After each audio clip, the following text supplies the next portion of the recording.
বঙ্গবন্ধুর মতো সাহসী মানুষ থাকার কারণে তারা সফল হতে পারেনি। বঙ্গবন্ধুকে হত্যা করে তারা তাদের যাত্রাটা শুরু করেছে বিভিন্নভাবে। মুক্তিযুদ্ধের চেতনার বাংলাদেশটাকে তারা একটা সাম্প্রদায়িক রাষ্ট্রে পরিণত করার চেষ্টা করেছে। সেটাকে 16 কলায় পূর্ণ করতে তারা সক্ষম হয় বিভিন্ন সময় সরকারে স্বাধীনতা বিরোধীদের প্রশ্রয় দিয়ে, যেমন শাহ আজিজকে প্রধানমন্ত্রী করা, মশিউর রহমান জাদু মিয়াকে সিনিয়র মন্ত্রী করা, গোলাম আজমকে পাকিস্তানের পাসপোর্ট নিয়ে বাংলাদেশে আসার সুযোগ করে দেওয়া, সালাউদ্দিন কাদের চৌধুরী, মতিউর রহমান নিজামী, আলী আহসান মুজাহিদ এদেরকে রাষ্ট্রীয় কাঠামোতে পুনর্বাসন করা, প্রতিষ্ঠিত করা, এমনকি রাষ্ট্রপতির মতো পদেও বিতর্কিত ব্যক্তিদের বসানো। তার ধারাবাহিকতায় পরবর্তীতে কিন্তু বিভিন্নভাবে স্বাধীনতা যুদ্ধে পরাজিত শক্তিদের যারা এখন উত্তরাধিকার বহন করছে তাদেরকে নানাভাবে প্রতিষ্ঠিত করা হয়েছে। রাজনৈতিক দল করার সুযোগ দেওয়া, ধর্মভিত্তিক দল করার সুযোগের জন্য সংবিধানের 38 অনুচ্ছেদের শেষ অংশকে কর্তন করা, বিভিন্নভাবে বাংলাদেশে সেই সাম্প্রদায়িকতাকে টেনে আনা এবং স্বাধীনতার পরাজিত শক্তিদেরকে প্রতিষ্ঠিত করার জন্য যা কিছু করার সেটা করার সুযোগ করে দেওয়া হয়েছে। আর সেই সুযোগটা নিয়ে তারা শাখা প্রশাখা বিস্তার করে তাদের শেকড় অনেক গভীরে দিয়েছেন। তারা এদেশে ব্যাংক, বিমা, শিক্ষা প্রতিষ্ঠান বিভিন্নভাবে তাদের যে জঙ্গিবাদের অর্থনীতি সেটার বিস্তার দেশে এবং বিদেশে ঘটিয়ে তারা ধীরে ধীরে পত্র পল্লবে সুশোভিত হয়েছিল। এই সুশোভিত হওয়ার সুযোগটা করে দিয়েছিল কিন্তু দাবিদার মুক্তিযুদ্ধের পক্ষের মানুষদের দল, এমনভাবে তারা কথা বলেছিল। আবার আওয়ামী লীগ যখন এসব ব্যাপারে খুব সোচ্চার ছিল তখন বলা হতো আওয়ামী লীগ মুক্তিযুদ্ধের চেতনা, জয় বাংলা, বঙ্গবন্ধু এসবকে একটা স্লোগান হিসাবে গ্রহণ করে রাষ্ট্র ক্ষমতায় থাকতে চায়, তারা এসবকে দলীয়করণ করেছে। আচ্ছা, শেখ হাসিনা যখন দেশে নাই, তাকে যখন ক্ষমতার থেকে অবৈধভাবে সরিয়ে দেওয়া হলো, সেই সময় তো শেখ হাসিনা বঙ্গবন্ধু, মুক্তিযুদ্ধের চেতনা, জয় বাংলা এগুলোকে সঙ্গে করে নিয়ে যান নাই। যারা মুক্তিযুদ্ধের চেতনার কথা বলে তারাই বলতেন যে তারা মুক্তিযুদ্ধের প্রকৃত চেতনা ধারণকারী। প্রেস ক্লাবের সামনে ব্যানার নিয়ে দাঁড়িয়ে যাওয়া, সিরডাপে সমাবেশ করা, প্রেস ক্লাবে সমাবেশ করা, তোপখানায় 15-20 জনকে নিয়ে মিটিং করা, কেন্দ্রীয় কমিটির বিবৃতি দেওয়া, সেই মুক্তিযুদ্ধের চেতনার তথাকথিত চেতনার দলগুলি এখন কোথায়? সেই লোকরা এখন কোথায়? যারা পত্রপত্রিকায় বিবৃতি দিতেন ইন্টেলেকচুয়াল হিসাবে, জ্ঞানী লোক হিসাবে নানা রকম বিবৃতি দিতেন। আচ্ছা, বাংলাদেশের মতো দেশে যখন তার একেবারে হার্ড করে দাঁড়িয়ে বলা হচ্ছে এইটা 71-এর দেশে ফিরিয়ে নেওয়া হবে, গোলাম আজমের দেশ, এখানে জাতীয় পতাকা পরিবর্তন করা হবে, জাতীয় সঙ্গীত পরিবর্তন করা হবে, এখানে যখন কায়েদে আজম মোহাম্মদ আলী জিন্নাহ অর্থাৎ পাকিস্তানের জাতির পিতার জন্মদিন উদযাপন করা হয়, বঙ্গবন্ধুর পুণ্যভূমি যেটা বাঙালি জাতির বঙ্গবন্ধু বঙ্গভবন সেটা উড়িয়ে দেওয়া হয়, সেই সময় এই জ্ঞানীরা কোথায়? তাদের বিবৃতি কোথায়? তারা কি গর্তে চলে গেছেন, না গর্তের থেকে তারা বের হতে পারছেন না, নাকি আসলে মুক্তিযুদ্ধের পক্ষের একটা খোলস পরে তারা প্রকৃতপক্ষে মুক্তিযুদ্ধের অন্য সাইডের কেউ ছিলেন কিনা? কারণ আমরা তো এই দেশের এক শ্রেণীর লোকদের দেখেছি 71 সালে তারা মহান মুক্তিযুদ্ধকে বলতেন 2 কুকুরের লড়াই। এই 2 কুকুরের লড়াই বলে তারা কোনো যুদ্ধে যেতেন না। তারা যাদেরকে প্রভু মানতেন তৎকালীন সময় তারা স্লোগান দিতেন মাও সেতুংয়ের চিন্তাধারা সারা বিশ্ব দিচ্ছে নাড়া। তারা কেউ চাইনিজপন্থী, কেউ কট্টর চাইনিজপন্থী, কেউ মস্কোপন্থী, নানাভাবে থাকতেন। মস্কোপন্থীরা অবশ্য মুক্তিযুদ্ধে অংশগ্রহণ করেছিলেন। সেই চাইনিজপন্থীরা দেশ স্বাধীন হওয়ার পরে সুযোগ সুবিধা তারা কম নেন নাই। এই দেশের রাষ্ট্র ক্ষমতায় তারা প্রধানমন্ত্রীর থেকে শুরু করে মন্ত্রিত্ব এবং বিভিন্নভাবে তারা বিকশিত হতে পেরেছেন, তাদের রাজনীতির পাখা প্রসারিত করতে পেরেছেন। সেই মানুষগুলোই বা কোথায়? যারা তো তাত্ত্বিক কথা বলতেন, তারা কারি কারি বই লিখতেন বিভিন্ন তত্ত্ব দিয়ে, সেই ব্যক্তিরা এখন কোথায়? কই, তাদের তো কোনো স্টেটমেন্ট দেখছি না। যখন স্বাধীন বাংলাদেশের অস্তিত্ব নিয়ে কথা বলা হয়, যখন স্বাধীনতার বিরোধী শক্তিরা আস্ফালন করে, একটা পত্রিকায় স্টেটমেন্টও দিতে পারছেন না কেন? কিছু কিছু পত্রিকা এবং গণমাধ্যম তারা বিভিন্ন সময় পাইলেই আওয়ামী লীগকে ধুয়ে দিতেন যে মুক্তিযুদ্ধের চেতনাধারী, এরা মুক্তিযুদ্ধ নিয়ে ব্যবসা করে। সেই গণমাধ্যমগুলি এখন কোথায়? নির্বিচারে আপনাদের উপর যখন চাপ আসছে তখন একচাটিয়ে কথা লিখছেন, দেশদ্রোহী ব্যক্তিদের ফেসবুকের স্ট্যাটাসটাকেও আপনার নিউজ আকারে তৈরি করছেন। স্বাধীনতার মহানায়কের নামটা স্বাধীনতা দিবসেও লিখতে পারেন না। কোথায় আপনাদের বিবেক গেল? কোথায় আপনাদের সৎ সাংবাদিকতা, সাহসী সাংবাদিকতা? এগুলো কোথায় গেল? ফেসবুক এবং টেলিভিশন যারা গরম করে ফেলতেন, এদের ভিতরে ব্যতিক্রম ধর্মী দু চারজন, মাসুদ কামাল, জিল্লুর রহমান, মঞ্জুর আলম পান্না, গোলাম মাওলা রনি, এমনকি জাতীয়তাবাদী দলের দুইজন নারী নেত্রীর কথা আমি অবশ্যই বলবো, রুমিন ফারহানা, নীলুফার চৌধুরী মনি, এরকম কিছু কিছু মানুষ স্পষ্ট ভাষায় কথা বলছেন, শাহাদাত হোসেন সেলিম, এইরকম। কিন্তু অন্য যারা তত্ত্ব কথা বিস্তার করতেন আওয়ামী লীগ ক্ষমতায় থাকা অবস্থায়, টেলিভিশনের টকশো মঞ্চের টেবিল ফাটিয়ে দিতেন, বাংলাদেশের অভ্যন্তরে থেকে তারা কি করছেন? অনেক সাংবাদিক লম্বা লম্বা কথা বলতেন, কই তাদেরকে তো সাংবাদিকদের নেতা আজিজ ভাইয়ের মতো কথা বলতে দেখছি না। অনেককেই তো একেবারে নীরবে নিভৃতে। আপনারা কি সমঝোতা করেছেন, নাকি বিবেক আপনাদের আর নাড়া দিচ্ছে না? এম এ আজিজ তো সাংবাদিকদের নেতা ছিলেন এবং তিনি আওয়ামী লীগ রাজনীতিও করেননি। তিনি তো তার বিবেককে স্তব্ধ করে রাখেননি।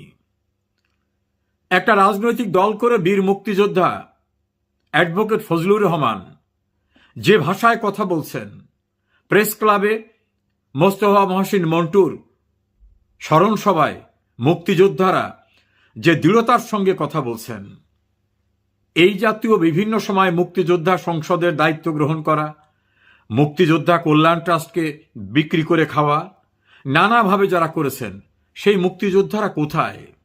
কিসের সমঝোতা? কেন সমঝোতা? আজকে উপলব্ধি হয়েছে যে শেখ হাসিনা থাকলেই মুক্তিযুদ্ধের বাংলাদেশ তার কাছে নিরাপদ থাকে। শেখ হাসিনাই সাহসী সেই মানুষ যিনি স্বাধীনতা বিরোধীদের, মানবতা বিরোধী অপরাধের বিচার করতে সাহস পান।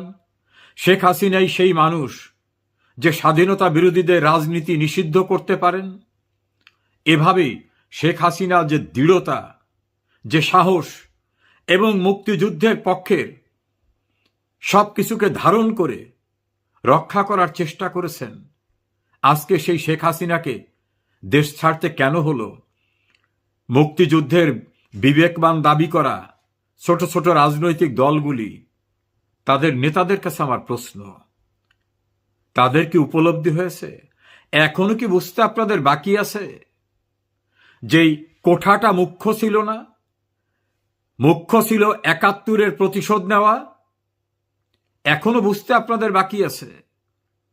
আজকে ট্রিবিউনে নিউজ দেখলাম, মুক্তিযোদ্ধার কোঠা থাকবে না, যুক্ত হবে জুলাই কোঠা। দেশের মুক্তিযোদ্ধাদের ঢাকায় কিন্তু বড় বড় ফ্ল্যাট দেওয়া সম্ভব হয়নি।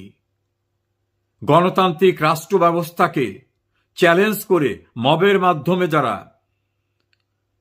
নির্বাচিত সরকারকে উচ্ছেদ করতে পেরেছেন, সেখানের দুর্ঘটনায় যারা নিহত, তাদের প্রতি আমার সমবেদনার কোনো ঘাটতি নেই।